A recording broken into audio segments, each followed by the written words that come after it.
ఏంటి వాళ్ళందరూ ఎక్కడికి వెళ్తారు లేదా? మరి నేను దేవుడిని యెహోవాను యేసు దేవుడు చెప్తున్నాడు కదా. మరి దేవుడి దగ్గరికి వెళ్ళడం మానేసి నువ్వు సకుల దగ్గరికి వెళ్తే నువ్వు ఎక్కడికి వెళ్తావు? మార్గం చాలా ఇరుగ్గా ఉంటుంది. ఈ విషయం ద్వారం చాలా ఇరుకైంది.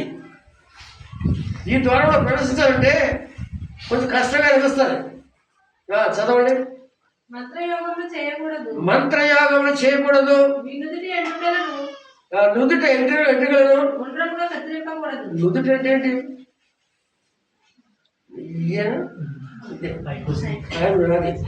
అదేగా జరిగింది. ఇప్పుడు అదేగా జరిగింది. రకరకాలుగా ఫ్యాషన్ చేస్తూ అలాగే సాధారణ స్వభావం వాళ్ళని వచ్చి ఇలాగా అది చేయకూడదని వాక్యం చెప్తుంటే నువ్వు ఎలా వెళ్ళగలదు? చేస్తే ఈ ద్వారం ఇరుకు ద్వారం ఎలా వెళ్ళగలదు?